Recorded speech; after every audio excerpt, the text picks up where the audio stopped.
countdown. Oh, never mind. I hit it. Okay. Well, I guess we're live.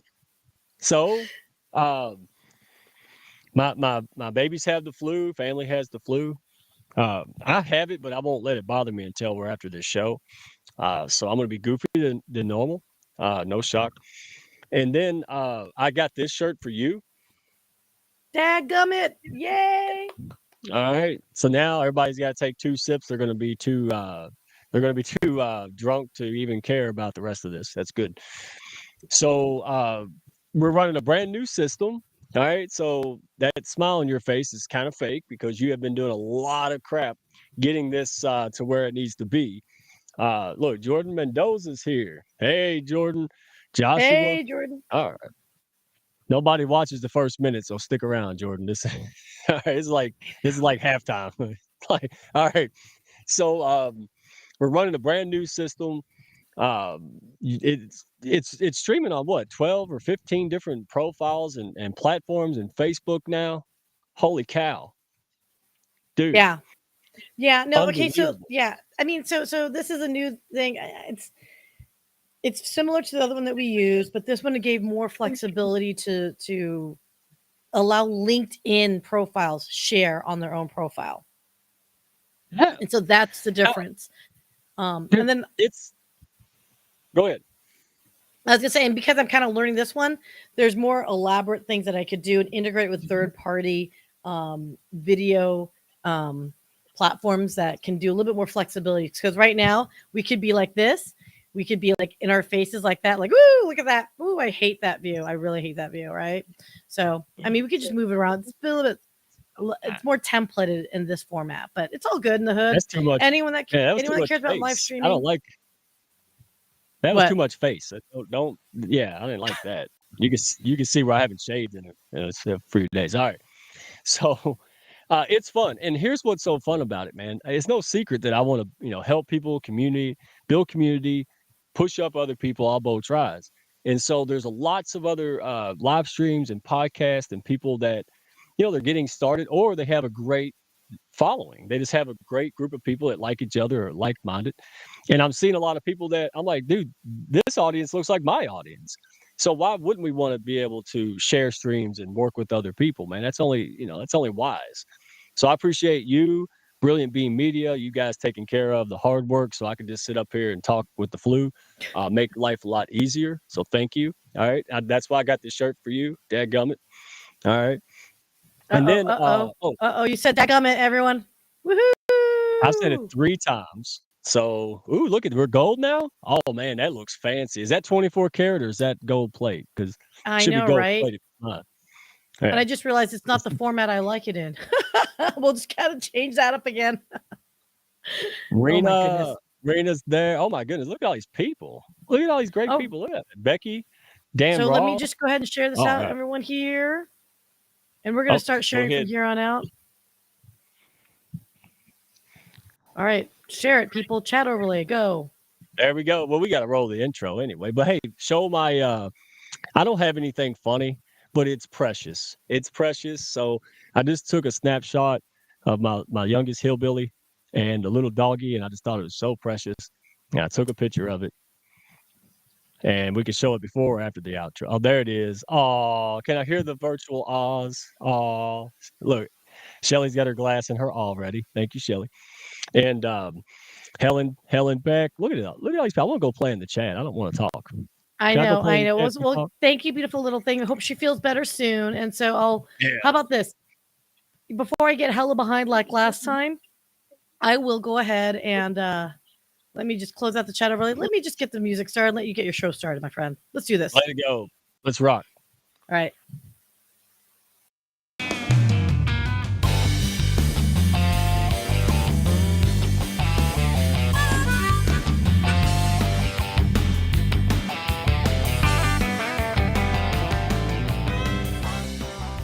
Are you looking to grow your business and your mindset alongside a fun and awesome pack?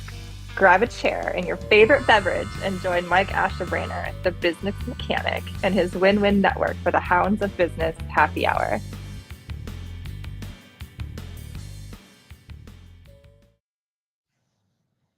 Good evening, everyone. Hopefully, you're not sick or your family's not sick like mine is. But hey, I'm excited. I'm excited. All these great people already in the chat, all over the place, restreaming on, I don't know, I lost count at 13 profiles unless they couldn't get it to work. But hey, we're trying something new and it might work. It might be choppy, but who cares, man? This is about people and community. And if you stick around until about, the end of the show, you will get rewarded for that. And you'll get to see me and the gentle grizzly bear, Lionheart, the Care Bear, Michael Gale, in my first Pilates. And if you think that would be funny, you are absolutely right. I tried hard, but we're in session number 4, and I'm not so funny, but that's why I'm showing session number 1. So thank you for hanging in there. Don't miss that. And then we're going to talk to the man himself about how hard it is to teach me, Mr. Monkey Man, Pilates. So if he could teach me and I'm doing it, then who couldn't do it? So, and he does more than Pilates, which I found out. But it's real useful stuff. I love trying new things, and this is going to be fun to watch. The second thing is the contest winners. So what? About 10 days ago, we did Hounds of Business, the pack, the Eagle's Nest, and the pack leaders picked out. I had select people go out there and pick out. Let me see. Stuff's in my way. All right. They picked out the best movie quotes. Best movie quotes. And thank you to everybody who had fun and shared it and went on to the subscription and subscribe to on YouTube. Appreciate that. Most of my goofy bloopers are on there, so at least you get to laugh. That's your payment for subscribing. But I wanted to make sure that we rolled and gave the 3 winners, and then there was one honorable mention. All right. So Johanna Renee. Oh, look, C is yelling at me. But see, on this stream, on this system, y'all in the audience, I can't see her yelling at me. So it doesn't even matter. I love this system. I can't even see her. Haha. So, all right, Joanna, I'm going to eat Talladega Nights. I had just watched this. So when somebody brought this to me, did we just become best friends? Yeah. All right. All right. Most of the people like that one. So Johanna, you will be on the show soon. We chatted today. Super nice lady. Make sure you go check her out. She does paintings. I don't know if anybody can remember Bob Ross. All right. If you're over 35, you might. That's what she reminds me of. All right. So she has live streams on her profile where she does paintings, and they're really good paintings. All right. So go check her out. Go check out her live streams and her podcast and go learn how to paint. All right. Second person was David Woods. David Woods, good attorney guy, man. Law offices of David E. Woods. And his was, you're going to need a bigger boat. Right. Da da da da. We know Jaws, right? So goofy 8-year-old redneck me absolutely liked that one. So I was good about that one. Thank you, David, and thanks for the people in the pack that picked this out, man. Y'all know me. All right. And then Janice, and I cannot say this. I mess up easy names like Mike and Sam. But Janice, she put one out there, and Napoleon Dynamite. Okay, so high school me really resonated with this one too. All right. Do chickens have talons? All right. So anyway, thank you guys. Oh, and then Nicole. Man, we should proofread these. You should teach me how to say these names before I get on the show, see ya. Nicole. Nicole is always in the comments, always in the chat, always supporting everybody. She's right there. Of course, this one, right? I still got a little machismo, right? Sparta, right? So what? Our arrows will blot out the sun. Then we will fight in the shade. Dadgummit, I love that. Take a sip. All right. So one more thing, I gotta give my buddy a shout out, Mickey O'Brien. All right. Great Biz Media. Today is the day. All right. Today is the day. We'll say tomorrow at noon is the day. All right. But go and do this. If you want to get better at content, you want to display better, you want to get your message across.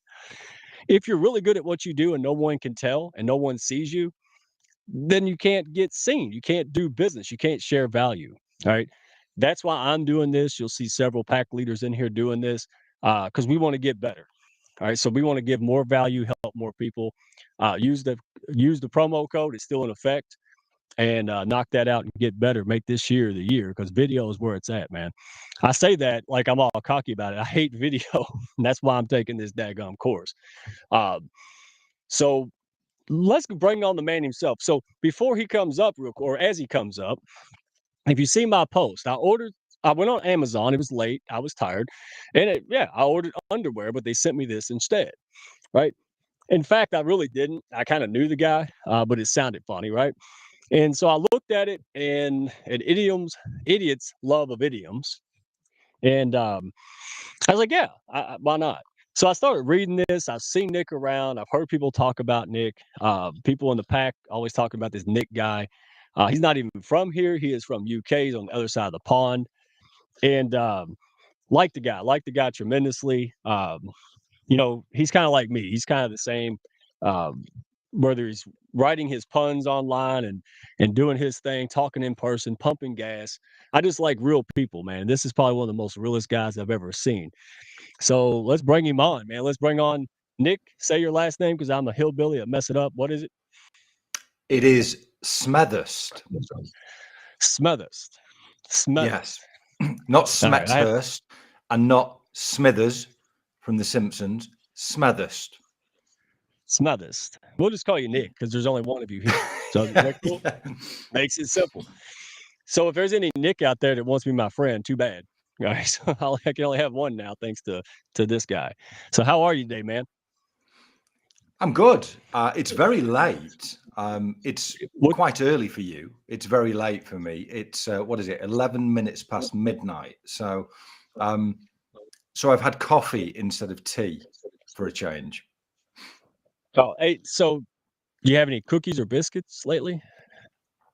Well, I've had biscuits, but not American biscuits. I mean, Pillsbury. Okay, so when you eat a biscuit, does it come in a roll and you got to hit it on the counter and bake it? No, that's not the. There is a much better range of biscuits in the UK than in the USA, and the offering of both crisps or chips, as you call them, and biscuits is a poor show in America, I have to say.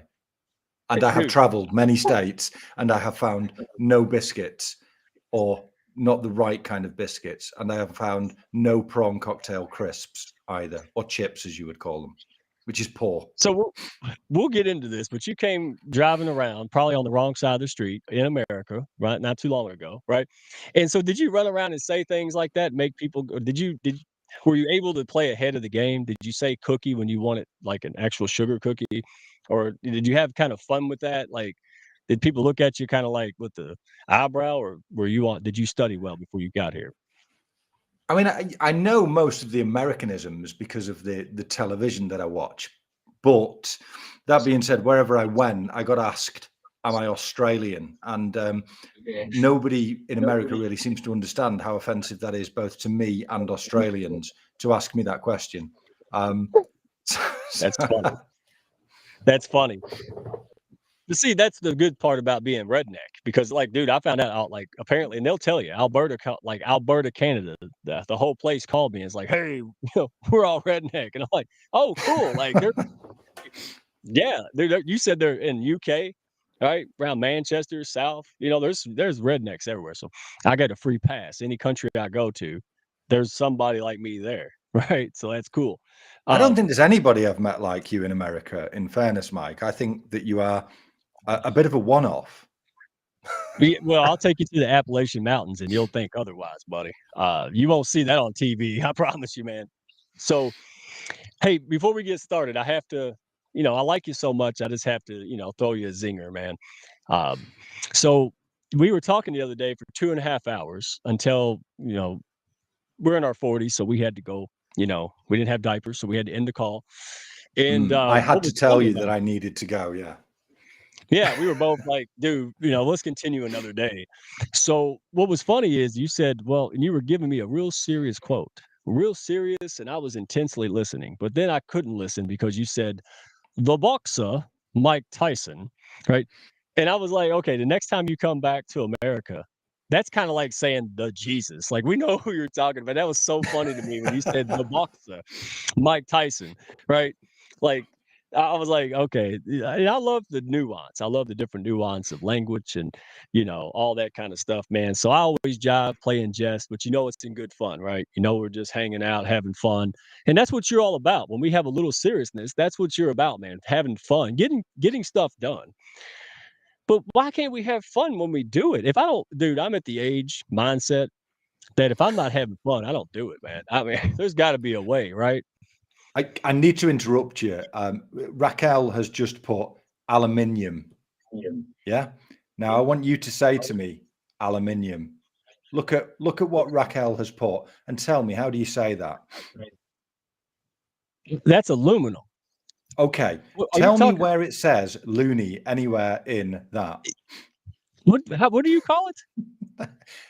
I call it what it's supposed to be called, which is aluminium. If you say aluminum one more time, I'm kicking you off my show, man. Oh, it was relevant. It was relevant because you were talking about Iron Mike, and I thought, you know what, we'll bring aluminium into this right now.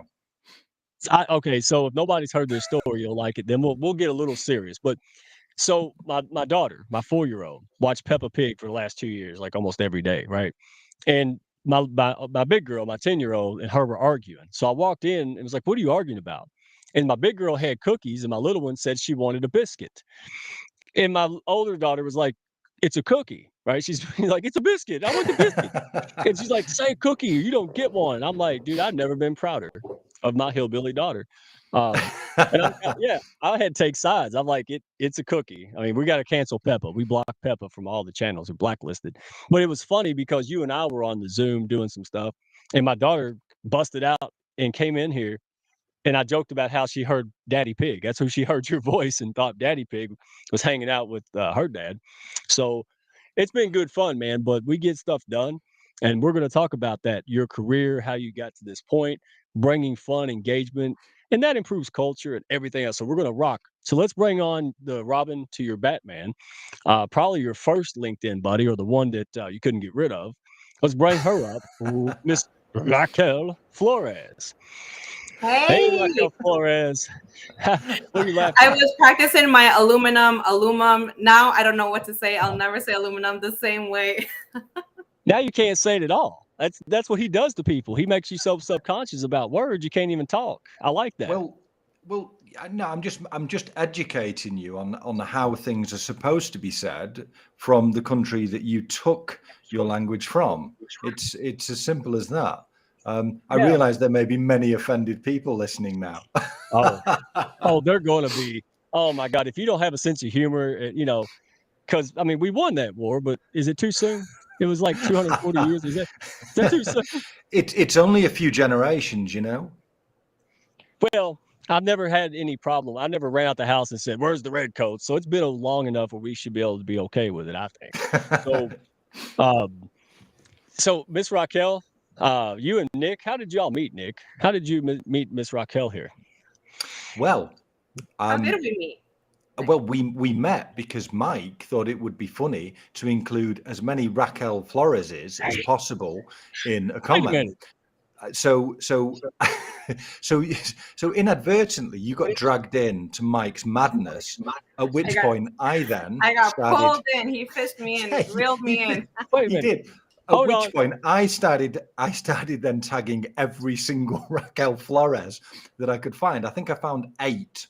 And I think 3 responded. I think Mike tagged all the Raquel Floreses he could find until he found the right one. Wait a minute. Is this the wrong Raquel? Did I do it again? Oh, Lord have mercy. Oops, he did it again. He pulled a Brittany. Oh my God, there's 2 of them. Hello. Everywhere you look, there's Flores. It's amazing. You're surrounded. You're surrounded by Flores. Says, "Hey, Twinsy, how are you?" We just wanted to be doubles, Mike. Are you seeing doubles? It is like if we go back far enough, you will be related, I would imagine, somewhere down the line.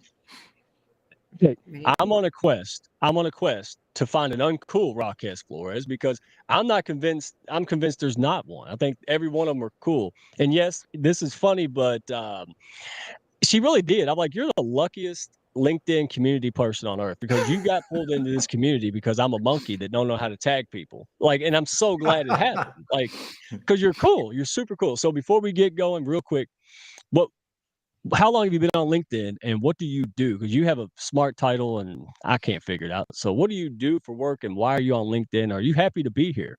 That's a good question. I'll answer the last question first. Yes, I am very happy to be here. How I got here was by the one and only Raquel Flores, the original. I am Raquel Flores Jr., number 2, aka I have a lot of nicknames going on. But I've been on LinkedIn for not even a year yet, or maybe a year. I don't know. Time flies. We're in 2023, right? And I got here to this community by Raquel Flores. She connected me, and I got not only pulled in, but I got gravitated towards the energy, the fun, the learning, the sharing, just the connections. It's great. It's a great atmosphere, great vibes. And what I do is professional development. And I work for a defense company. And yeah, that's my background, mentoring and connecting people and single moms out there. Hey, any single moms out there? Raquel too. So, but yeah. Oh, good. Hey, you're so nice. And you said fun. So Nick started smiling because that's his favorite word. Oh, I'm sorry. Maybe it's fun. Maybe I'm saying it wrong, Nick. Maybe fun. Fun out there. No, you're managing to get the 3-letter words correct. It's quite incredible, actually, Mike. I'm surprised by you. If it's more than 2.5 syllables, I'm in deep doo-doo, man. So, all right. Well, I got these smart ladies here. They'll help me out. So, Raquel Jr. So I didn't know what to say. So I saw a Whopper and a Whopper Jr.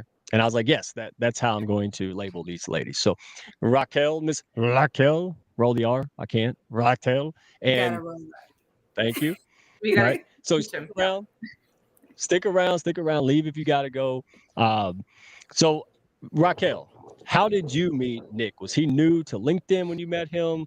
You meet a lot of people. You met me. You never looked this nice for my show before. So, the man left an impression on you. And he left an impression on me too. But so how did you guys meet? Like you saw a pun and you're like, I like puns. Tell me. Okay, well, first, before I answer that, I want to definitely acknowledge Raquel Jr., Raquel Flores.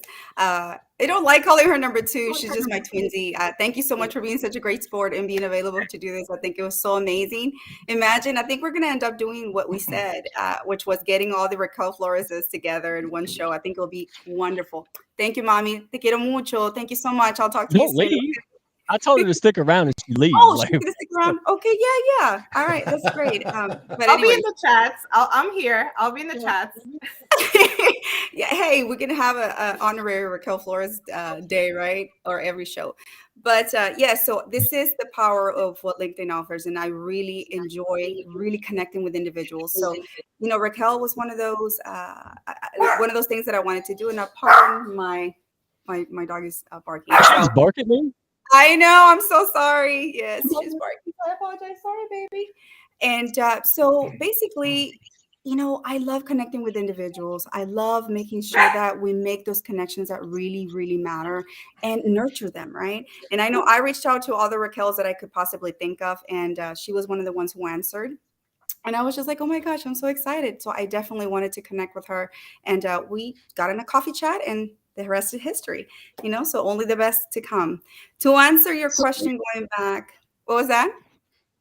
I said, that's cool, man. Because, I knew Nick wouldn't be rattled by the 2 Raquels, but it's still funny, man. It's just like, gosh, good people. And you already knew her. Of course, I was like, hey, have you talked to Raquel like 50 times already? Right. So it helped me out. I was like, cool. Yes. So, all right, back to Mr. Nick. All right. When did you see him? Like, how did you all connect? Because I don't even know this story, which is crazy. Yeah, absolutely. So Nick and I, we've been knowing each other for about Yeah, from the beginning, I joined the actual platform. And at that point, I was really trying to get into the swing of things and learning LinkedIn, how to grow, et cetera, et cetera. And he was a guest in one of Chris's branch audio shows. And at that point, when I was learning, about the audio feature, I started plugging it into all the different rooms that I could. And I landed in one of Chris's. So it was just like, how's it growing? That's what it's called. And so shout out to Chris Branch. And so Nick was speaking in one of those events, and really he was just funny. I sent him a connection request and we just connected, we chatted, we continued following each other's, just supporting each other's content. And then it was time for him to make this journey across the United States. It's a life-changing journey. And we decided to meet up when he was here.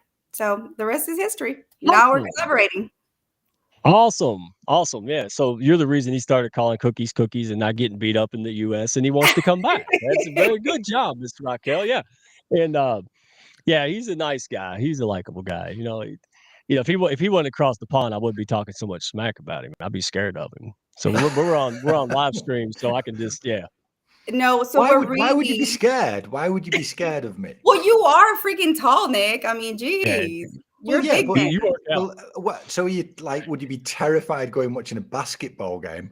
So what have you done? And let's start in the past, Nick. What have you done? Because your journey is a pretty interesting one, man, and a lot of people can relate to it. I sure as hell could. So what was it that you did in the past? Like, what was your background as work and experience before you got to this point, man? So, I guess it depends how far you go back, but I know most people on LinkedIn will know me as the LinkedIn clown that puts himself in memes. But there was a history before that. And I spent 20 years working in the hospitality industry. So I worked for 15 years for a business called Premier Inn, and Premier Inn are the UK's largest hospitality company. So they have the biggest chain of restaurants in the UK. They have nearly 1,000 hotels in the UK, many across Germany as well. And I was a regional manager for them. So my final position with Premier Inn, I was managing 27 hotels. I had a budget of over £33 million. Wow. So I had a long history in operational management. And then during the pandemic, things got pretty tough, and I had an opportunity to walk away with a little bit of cash. So I took the opportunity, took a little bit of time off, and then with what I was doing on social media at the time, I was approached actually by a business that specialised in Wi-Fi, broadband, tech, and they got in touch with me and said, "Look, I don't know what I want you to do, but I want you to come and do it for us and bring some of the social media stuff that you do to us." So I then moved to the UK's fastest growing internet service provider, which is a business called Giganet, and spent a year building their business up. And then after that, I decided to try and go out and do something that I always wanted to do, which was set up for myself with the business engagement. And that's what I started doing. And initially, I was set up as a public speaker, but it's been a pretty tough gig, actually getting gigs, to be honest with you. So the latest thing that I'm doing is mental health training, and that is something pretty close to my heart. I know we're going to get into that, but that's a run. That's a run round sort of my history before LinkedIn. Yeah. So you're a normal guy, right? You didn't, No. weren't born with a certain No, I didn't say that.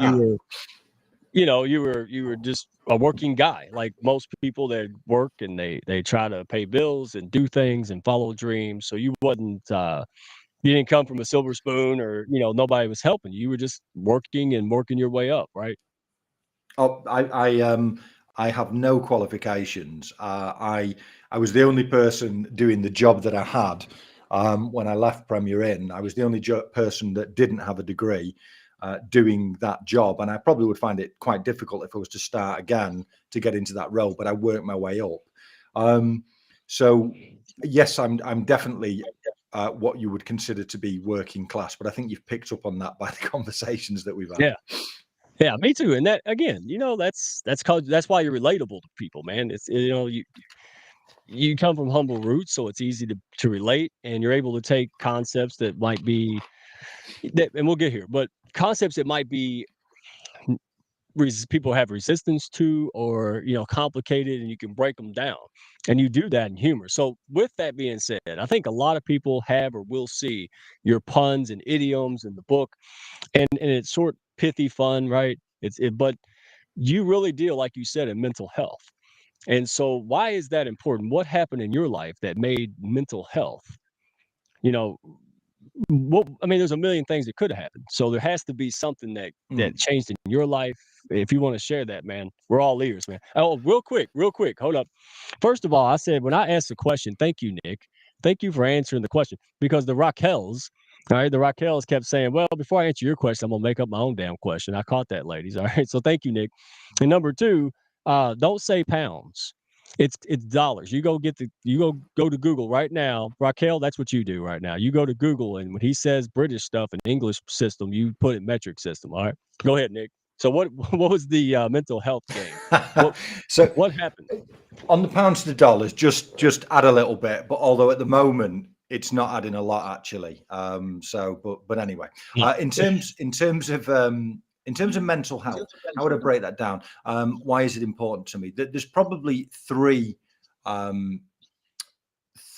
areas that I think have made it a priority in my life. And funnily enough, probably the first one is work related. So not a common fact known, but the hotel industry has probably more mental health issues than any other industry, pretty much, barring probably working within hospitals and so on and so forth. But when you work in hospitality, when you work in hotels, if you've worked in the industry, you'll know, for example, you are dealing with people when they are at their lowest ebb. So you can imagine the kind of people you may be dealing with at kicking out time in nightclubs overnight. You're dealing with people that are drunk or on drugs, and the night teams have to face some pretty extreme circumstances, you can imagine. Yeah. But one of the little known facts, and it's quite a morbid fact, is that hotels are the most common place that people take their own life. And it's a pretty morbid fact, I know, but it's logical if you think about it. So if you were going to take your own life, you probably wouldn't want your family to find you or be the first person to find you. So unfortunately, a lot of people take their own lives in hotels, and they like I said, they do that because they don't want to put that pain on their families. So they pay for somewhere where they can do that. And it sounds pretty bad, but over the period of time that I worked within Premier Inn, I must have dealt with at least 30 suicides, and not always directly. Quite often my team, but you can imagine the impact on the housekeeping team when they walk into a room to find somebody. And I've had to get counselling in for numerous people. I've had people that have found people and then couldn't return back to work, having panic attacks every time they went in rooms. So you deal with quite a lot in the hospitality industry. And though a lot of people think it's not a particularly skilled job, right, for the people that are working within, housekeeping or working in bars or working in restaurants, actually, some of the mental stress that is put on those team is extreme, more than you would expect. So I've had to deal with a lot of that. And then there are other things. Let me finish this one. For example, if you remember the Ariana Grande concert where we had the bombing in Manchester. So I was the regional manager looking after both Manchester and Liverpool during that time. And one of my hotels is the closest building to the stadium where the bombing happened. And we had to make a judgment call on whether to let thousands of people that were panicking into the hotel lobby. And we made the judgment call to do that. But my team had to deal with people with some pretty bad injuries. And again, we had to get a lot of counselling in. So you really are dealing with pretty extreme events. Now, that is particularly extreme, but that is one that I've had to deal with, where I've had to think on my feet on what we need to do in an emergency situation like that. So I have massive respect for people that work in the hospitality industry, and not a lot of people understand what it's really like. So that's the first one. That's the professional angle.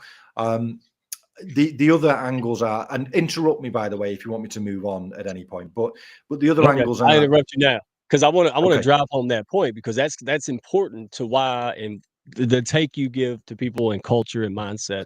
We all know what's important, but we really don't know what to do about it. We might talk about being healthy and happy, but we're still not. And I was a fireman for 8 years, right? Firefighter. Yeah. And that's 2-syllable word, firefighter. I said it right, so give me high five, man. I mean, all right. So you're a genius. But I mean, dude, I've been on calls where people killed themselves or died. I mean, there was one case where the person got stuck, a heart attack. It's traumatic when you're making $10 an hour, and you're working your butt off, and now you have to be dealing with this kind of, it gets to you, and it gets to mental health in the fire department. Jeez, don't even go there, man. So it was one of those things that you and I were talking about, just a sneak peek, but you and I were talking about how, like, we didn't joke about the situation, right?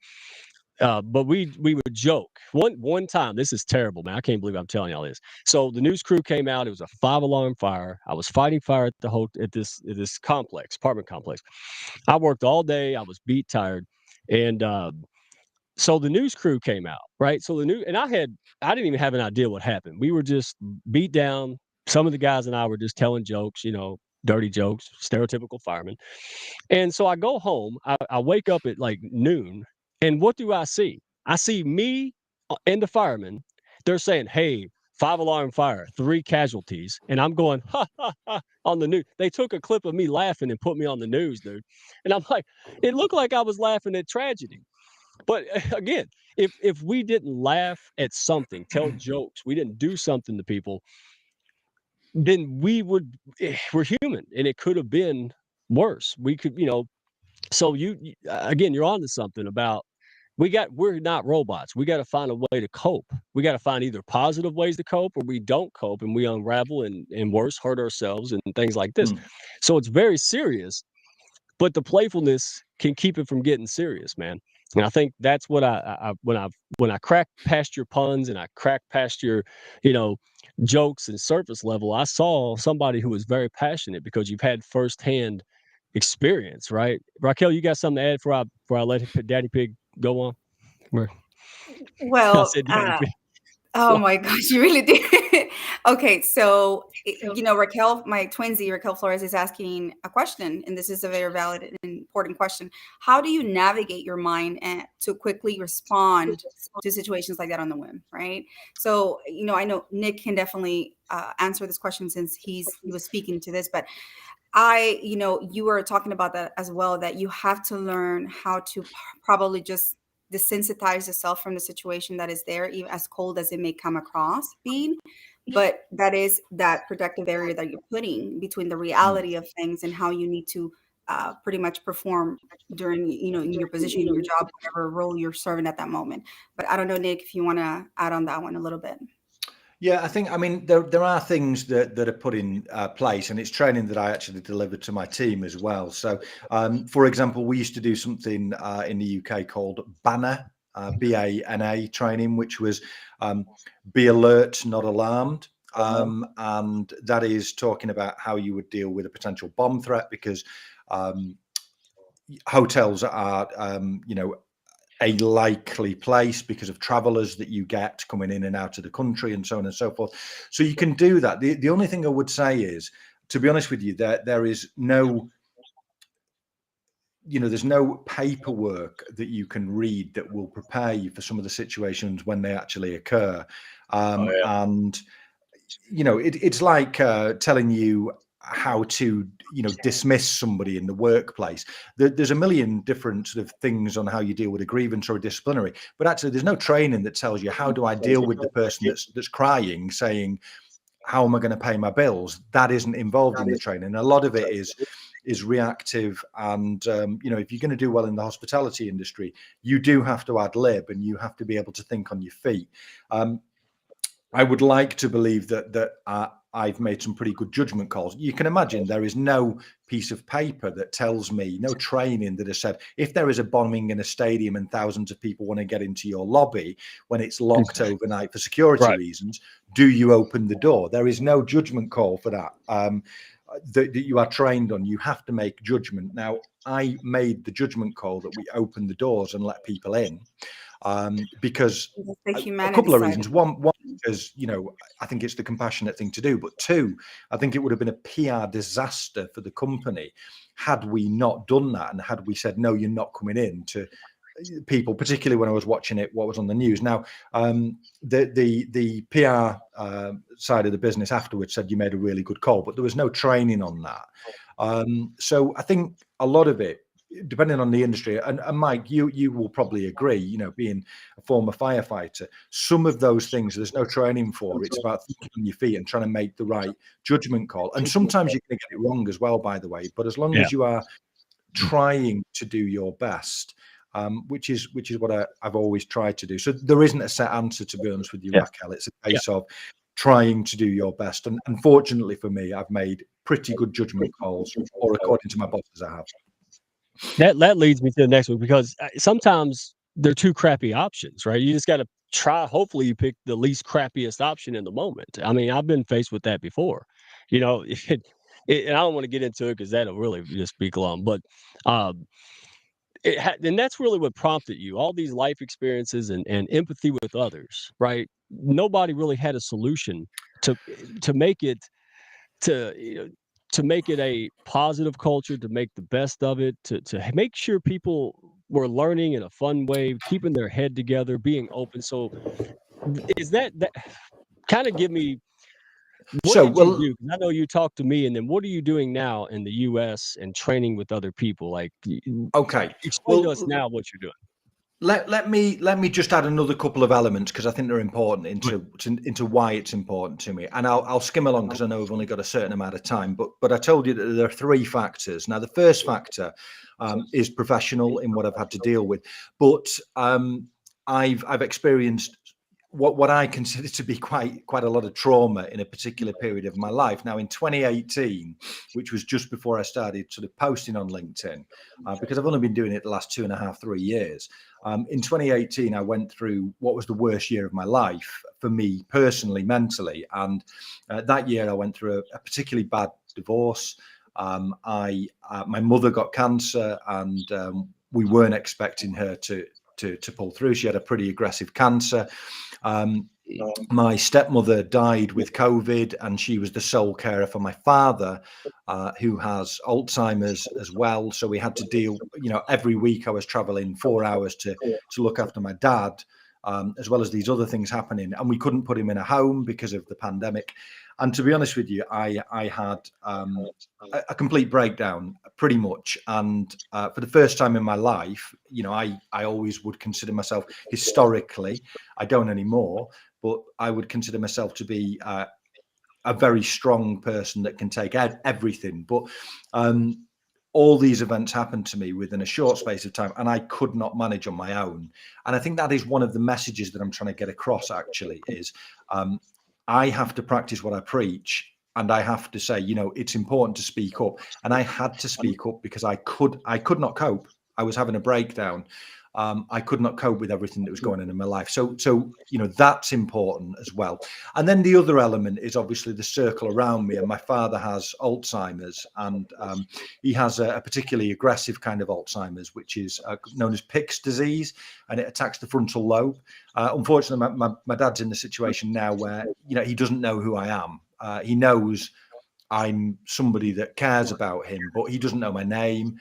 So, everything sort of, I've dealt with it on a professional level, I've dealt with it on a personal level, and I've dealt with it on, a sympathetic level in terms of having my family heavily impacted by mental health. So, of course, it is something really close to my heart, because it's impacted my life in every possible way. And if I'm going to talk about it, then I have to be brave enough to talk about my own experiences and to admit, you know, I couldn't cope on my own, because I couldn't. I was completely broken, which is completely different to the joking guy that you get on the puns. And I'm not going to do the cliche thing of I'm the tears of a clown guy, but at the same time, I will say cliches are cliches because they're common and people use them. And genuinely, I started doing the puns, if I'm being honest with you, as much for myself as anyone else, because I loved the engagement. It made me feel good that other people were getting involved in these posts. It's different now, and absolutely I am playing to the audience, but a lot of it, if I'm being completely honest, was to make myself feel good by getting this involvement with an audience.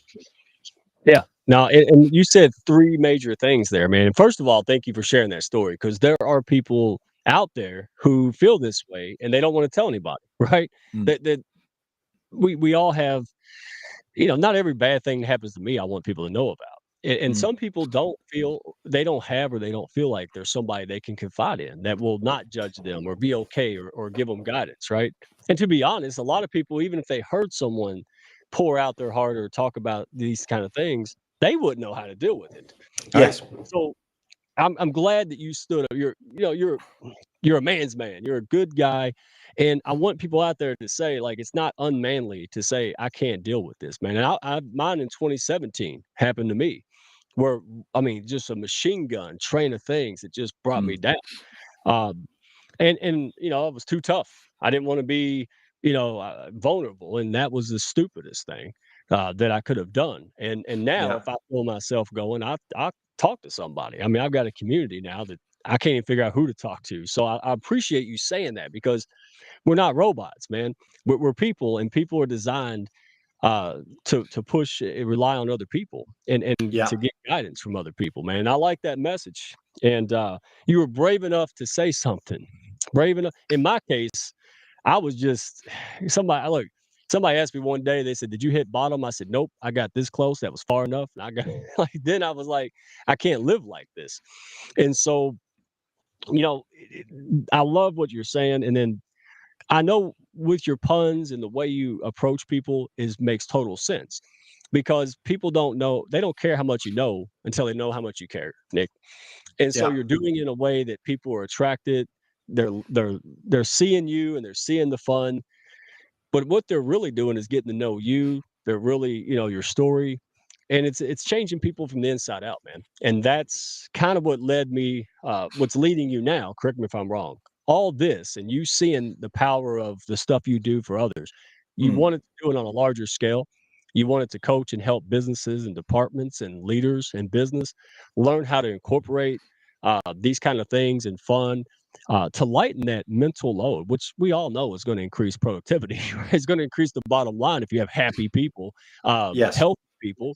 And so, explain that. I know it's an open question, but we met before. What is it why in the U.S. and in general, what are you looking to bring to the table on a larger scale for businesses? How do you incorporate your stuff to help businesses? Yeah, I think initially it was a happy accident in terms of what I was doing, because as I said, the puns were, if I'm being completely honest and removing my ego, then I would say that a lot of it was actually for myself and self-serving, in the fact that it made me feel good that people were interacting with me at a time that I was locked in a bedroom dealing with the worst year of my life, and I couldn't go out because we were in a pandemic. But it grew from there, and mental health has always been important to me. What I've done since is, I've picked up qualifications in the UK, but I've also recently picked up qualifications in America. So I've recently sat and done a 3-day mental health first aid course in America. And the reason I wanted to do that is because the audience is slightly different, and there are niches that are different with mental health in America than they are within the UK. So, for example, in the UK, we have the NHS to support, which is government funded, whereas insurance policies are far more important in America, and there's a completely different healthcare system. So that's one thing, and I need to understand that if I'm going to talk to an American audience, which I'm looking to do as well as a UK audience, then I need to understand the social system that surrounds that. And the other thing, I mean, again, some pretty morbid statistics, but you can imagine that the number one method for suicide in America is very different to the UK, simply because of gun laws. So there are so many different niches across the two countries. So if I'm going to come and talk to an American audience about mental health, then I really have to have a pretty good understanding of the system there, because it's different to the UK. So I've spent quite a lot of time researching statistics across America, as well as doing the training in America, because I think it's the right thing to do. If I'm going to talk to people, and if I'm going to be talking about what happens in people's minds, I need to really understand the mindset of the general population that I'm dealing with. So that's why I've done that. So that's added something extra to me. But my take on mental health, where I think it's a little bit different to what a lot of other people are teaching, is, how would I explain it? If you imagine a cup full of chemicals, the body is made up of good and bad chemicals. What we seem to do a lot of the time when we talk about mental health is we focus on the negative chemicals. So the cortisol, the adrenaline that is released by the hypothalamus when we're stressed, and these negative chemicals will eventually cause a lot of harm, whether that's cardio or so on and so forth. But these kind of chemicals are really important. Cortisol is really important. You need it when you're in this fight or flight situation. But of course, the difference is, in the modern day world, we don't really understand the difference between a hungry lion chasing us or a bad email from a boss. That stress is the same, and the body reacts to it. It doesn't understand the severity of it. But of course, with our busy lives now, you get a bad email from your boss, or somebody's told you you owe insurance money, or whatever it may be. Your body reacts in a way that says, I am stressed. I'm going to sever nerve endings, prepare myself for this fight, because I'm about to go into a fight. I need to increase my blood pressure. I may need to run. Your body is reacting in that way. And when we're talking mental health now, usually if you speak to somebody and say, let's have a mental health conversation, you think that is going to be quite a dark conversation, almost, that we're going to talk about mental illness, that we're going to talk about stressful situations, and so on and so forth. So what I'm saying with the cup is, imagine your body is chemicals. Well, actually, it is important that we release this cortisol, that we get rid of these negative chemicals. But not many people are talking about the good stuff that we need to put in that can help with the positive side of mental health. And that's really important as well. So, I talked about the hypothalamus before. That's the part of the brain, along with the pituitary gland, that talks to the rest of your body and releases chemicals. So, for example, we all know about endorphins, but there are 20 different kinds of endorphin. You'll have heard of dopamine or serotonin, and these kind of chemicals that are really good for the body. But we don't, when we're talking about mental health, we don't seem to focus as much on how to put some of the good stuff in. We talk about how to stop the leak in the cup, not how to fill the cup back up with good stuff. And when I'm talking about jokes, and when I'm talking about fun, and when I'm talking about smiling, as I do in my post, and the power of that, this is really important in terms of mental health as well, that we are making sure that we're topping up with the good stuff. So when I'm talking humor, and I'm making people laugh and joke, actually I am genuinely increasing, if you do find it funny, I am increasing the amount of dopamine in your body, the endorphins in your body. And there are different ways. So we need to look at it both angles with mental health. We do need to deal with how we get rid of the stress impactors in our life, but we also need to look at, what are we doing to make ourselves feel good? Because actually, we will be more resilient to negative things if we have more good things in our life, simply put, without going too far into the science of it. But that is the science behind it. How are we going to put the good stuff in so we can have more of the bad stuff? Now, The other thing I would say is in the talks that I do, of course, I will talk about depression, anxiety. I will talk about suicide. I will talk about those things, but I want to sort of, I also want to have a level playing field where we talk about the good stuff too, and how to have, a bit of self-care and how to look after the people around you as well, because that's really important, but it doesn't seem to get talked much about in mental health. So if people are saying, how is fun relevant to mental health? It is integral to good mental health. Hey, dude, are you passionate about this subject, like the well-being of people and mental health? I can't tell if you're so. And by the way, not only what you're telling us that we can all relate to, and I'm assuming, probably rightfully so, that there's some people, business leaders, department heads, that they need somebody to help them with this. I mean, dude, it's not even if it's not about the human aspect. It's bottom line. It's everything, dude. Anybody who has happier people that are mentally well are going to see a better, less retention cost, better positivity, better productivity. And so they can connect. We're not done yet. Raquel, I've never seen you so quiet. So Nick, thank you, because I have never seen that. She usually dominates my show. So that is a fun thing to watch here. And you've got a few questions that you want to ask Nick. And so I'll go ahead and then we'll let the folks know how they can meet Nick. Obviously, they can connect with him on LinkedIn. But Raquel, go ahead, since you have been so good. Well, next time you're on, Nick's just going to be here to make sure you be happy. Because this is amazing. Wow. So Wow. go Yeah. ahead. Yes. Okay. Well, yes, thank you for that. And thank you, Nick, for sharing definitely, your story. I know you and I have had this heart-to-heart conversation, and it's very powerful when you become this vulnerable and start really being raw and authentic with individuals.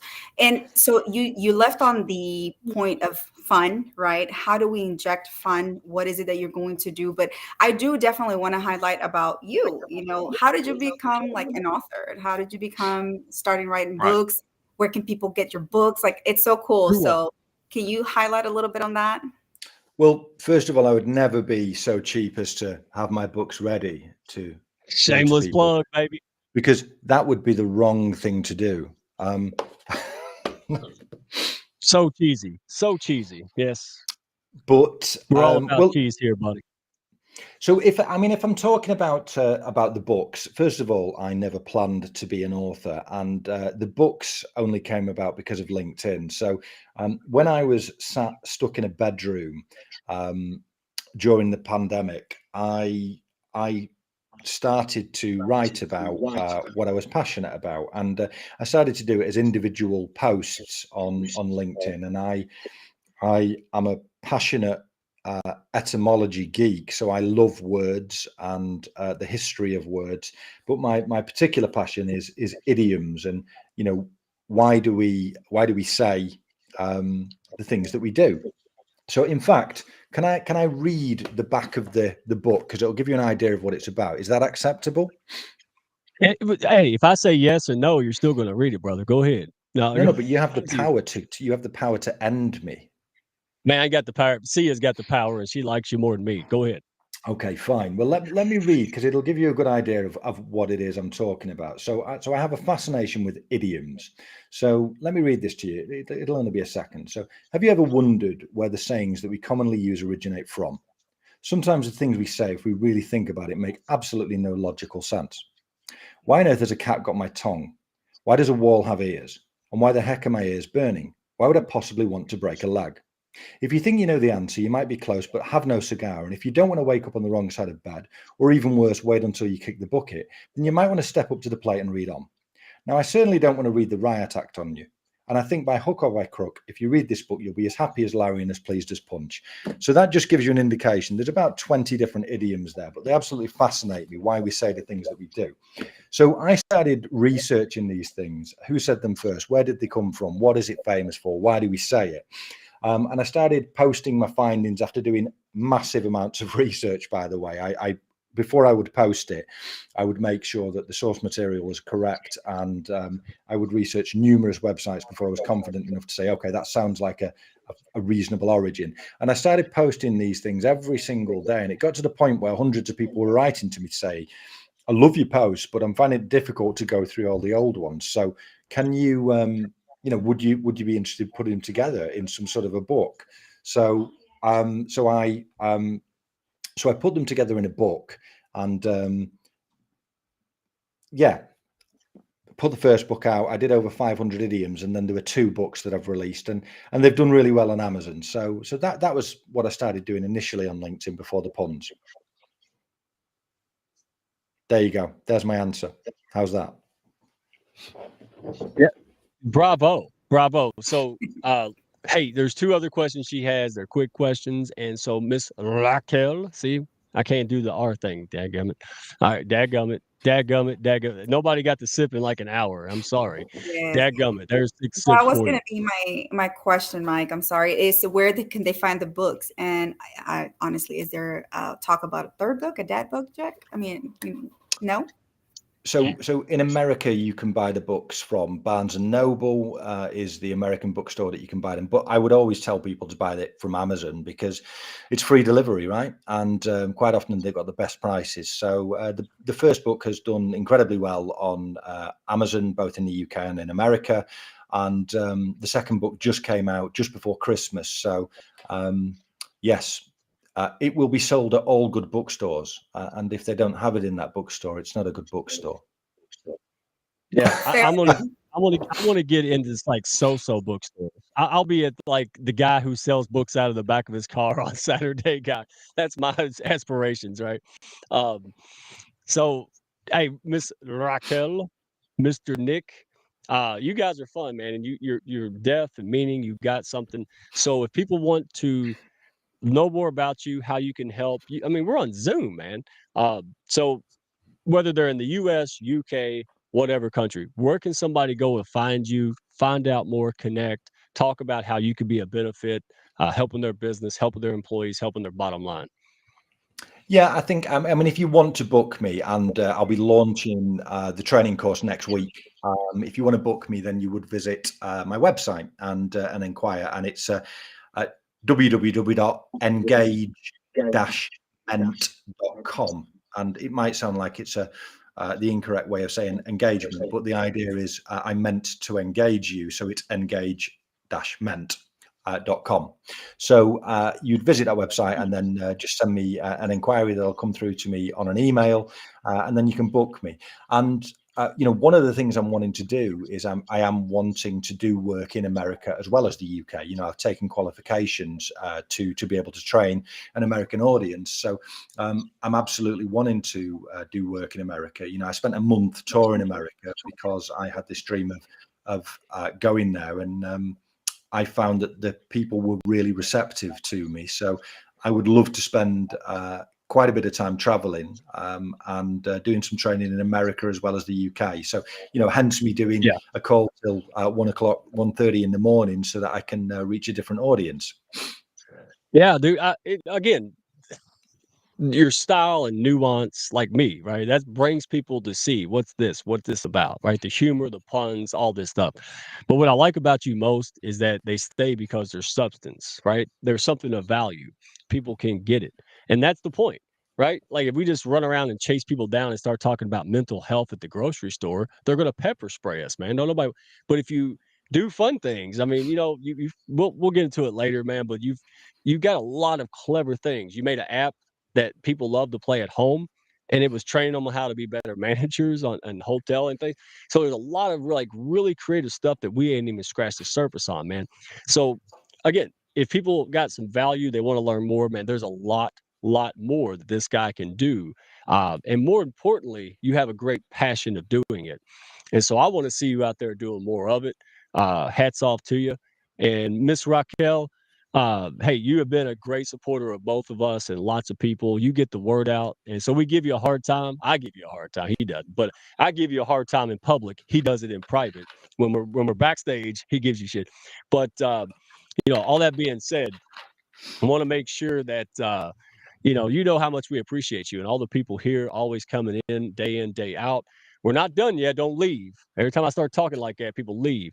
You got to watch me do yoga or Pilates, man, whatever I'm doing. He's teaching me Pilates, but I'm flopping around like a fish out of water. Anyway, we'll show it. We'll show the man who has the patience to deal with me. But you guys, all you guys in the audience, you guys, love you, man. Y'all make this possible. I got the flu, and I don't care because I love getting this message out. I love building this community. I love seeing the people engaging, getting something out of it. That's why we're here. All right. And if you're making money, I hope the hell that means you're giving value, giving great value, get more money so you can do what with that money? Give more value, help more people. And that's what this is about. So guys, appreciate you. We'll be in touch. You'll be seeing a lot more of this guy. Miss Raquel, all right, you were great. And Raquel Jr., man, go give me some more Raquels. Go give me some. Matter of fact, I'm just going to start. I'm probably going to get kicked off LinkedIn by just typing in like Mary Baker and see how many Mary Bakers I can pull up. And Randy House, though, he's original, man. There's only one dadgum Randy House. And just like Dan Roth, the real Dan Roth, please stand up. There's only one. All right, so Miss Raquel will say bye-bye to you, and we will bring on either the video or the man, whatever Sia wants to do. Yeah. 95 minus coupon. Okay. So you. Okay. Thank you. Hello. How are you? Hey. I'm we're live. fine. How are you? Did you pay your bill? I'm are doing you okay? Great, man. I'm getting presented with the check. Okay. All right. So am I on the Raquel Flores show, correct? No, it's my show again. It was the Raquel Flores show. Actually, Hey, you missed it. It's my fault. I'm in a Mexican restaurant again, so dude, they're gonna start charging you rent. Hey, well, this is where I hang out when I get on your show. I sit backstage, chicken fajitas, man. They're good for you. Lots of guacamole. You're doing the whole like King Kong movie thing. Your mouth's moving. We hear half of it. It's like a fun train wreck. But it's not your fault. Next time, me and you are gonna find restaurants that have better Wi-Fi. So anyway, hey, see you whenever you want to just roll that beautiful train wreck footage. Mike, how you feeling today, man?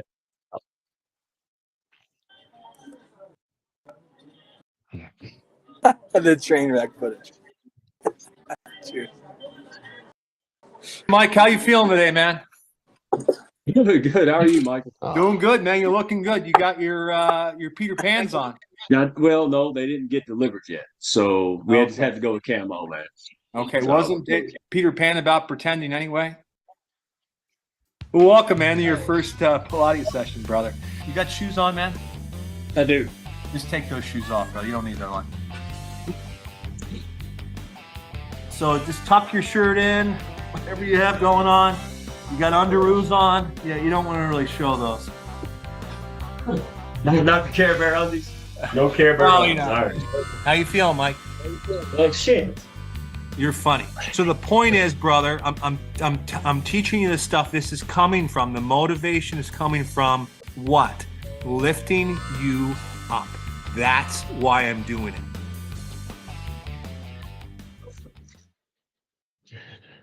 Mike, how you feel? Sweet Jesus. Sweet Jesus. Yeah, okay, so I'm so glad that Michael Sia was in a hurry.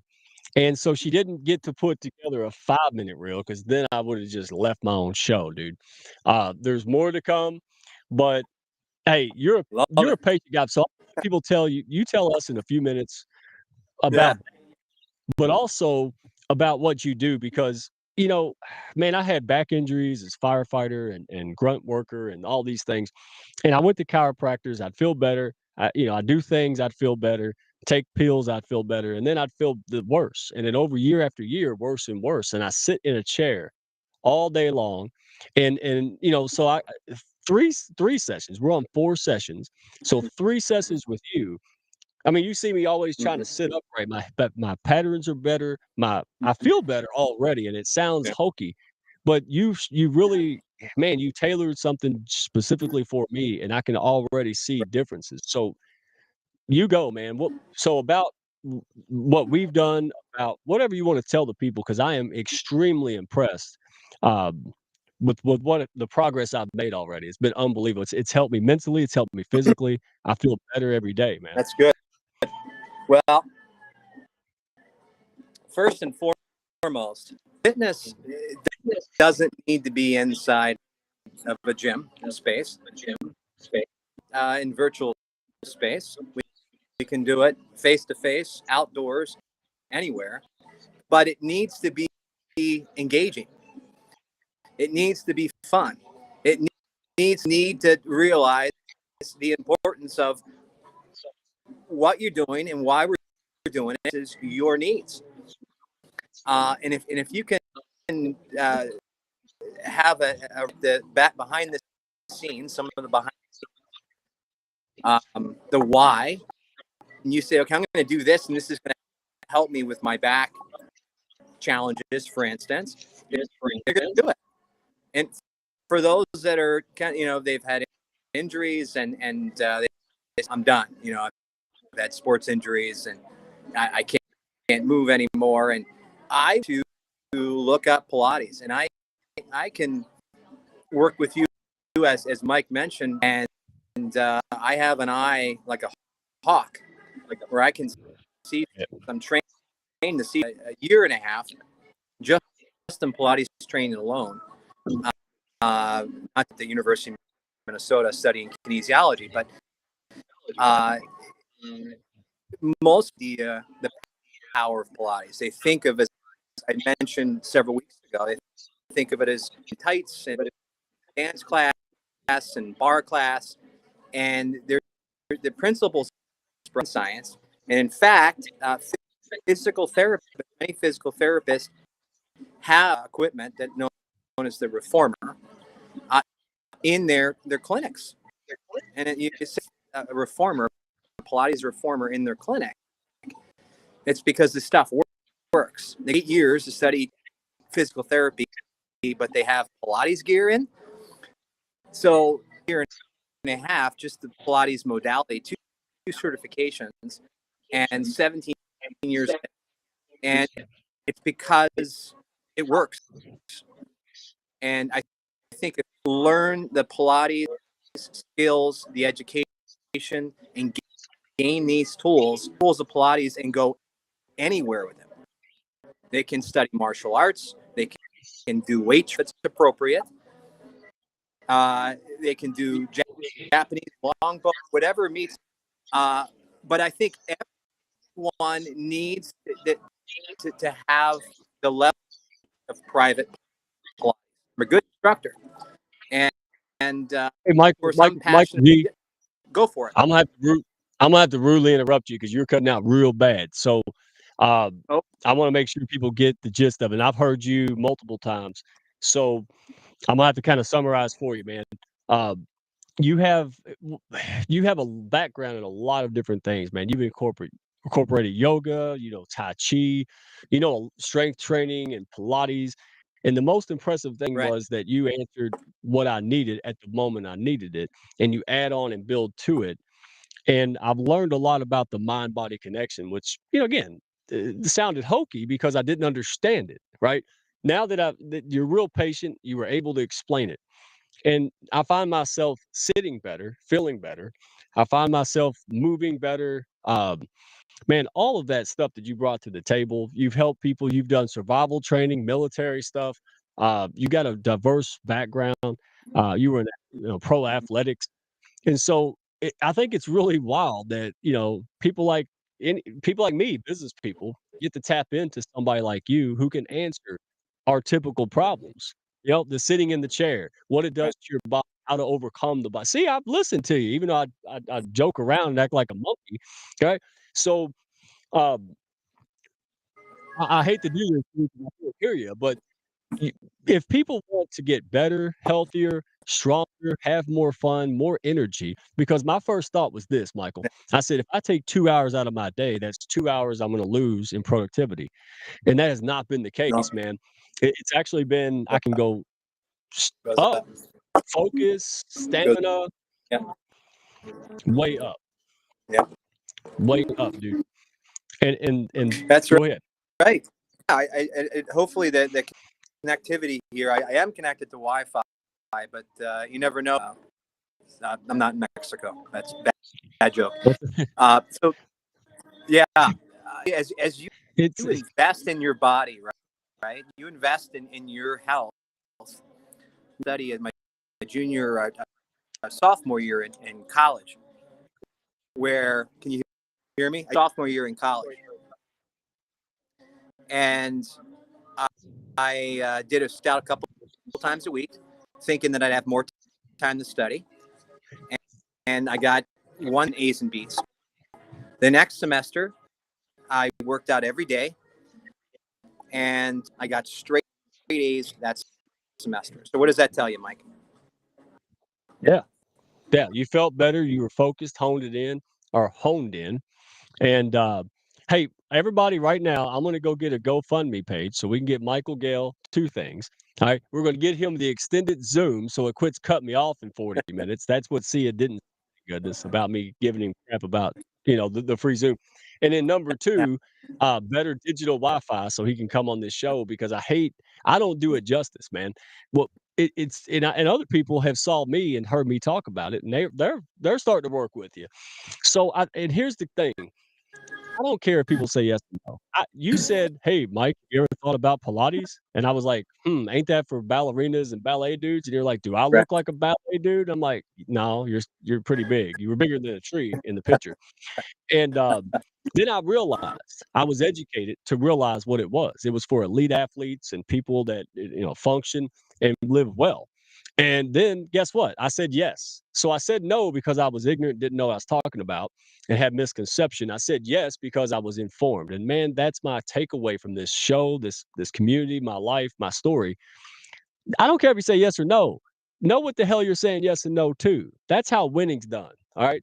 And as Nick would have said, that's how the Rocky Balboa, right, would have told you, the Rocky Balboa, all right, or the boxer known as Rocky Balboa.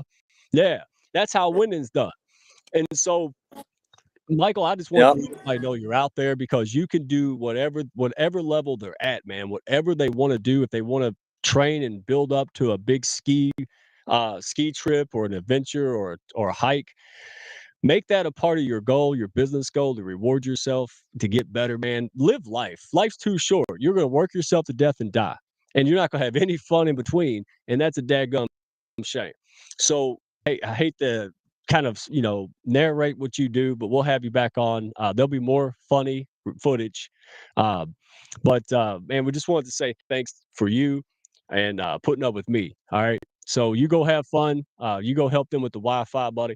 And man, so yeah, appreciate you, man. Thank you, brother. All right. All right, man. All right, so all right, go ahead and pull my. And I saw Camo Yoga. That was funny. That was Zen Sandwich guy, wasn't it? That was it. Yep, Mark Reed, Zen Camo Pilates. Camo Pilates. That was fun. Dang. Raquel Jr. wanted to know what he ate. Probably about 18 eggs. I would probably say he probably about 18 eggs. They probably had to go get some chickens and start squeezing them because they ran out of eggs because he's a big guy. So yeah, I hate not seeing Sia make faces at me. This is fun, but also weird. But guys, I'm not going to drag it out. Yeah, he is a tough guy, and he's a nice guy. You see, tough and nice, they don't have to be exclusive. They could be together, and that's what I like about this. So, wanted to thank everybody out there. If you saw somebody in the comments, if you saw somebody on the show, and you feel like you connected with them, and you want to know more about them, and you can help them, or they can help you, vice versa, win-win. Reach out to them. I'm here all the time. Reach out to me. Best way to do it is in the comments. All right. So just want to say thank you guys, man. I feel like garbage right now, but you all keep me past that. I'm all energized. And really appreciate you day in, day out. Having a community like you guys, man, it's unbelievable. So if you have something of value, share it with somebody, man. Share it with somebody. And if you have something like Nick, like most of us, you overcome something, don't have to be ashamed of it. Use that to help other people so they don't have to go through the crap you went through, man. And that's fulfillment. So that's all I got. See ya. Hey, take us out. What's up? See you where you want to be. Catch you on the next one, next Wednesday at 7, y'all. Eastern time. Roll. Thank y'all for stopping by. Be sure to follow, share, and like, and send me a message if you had fun today. Y'all come back now.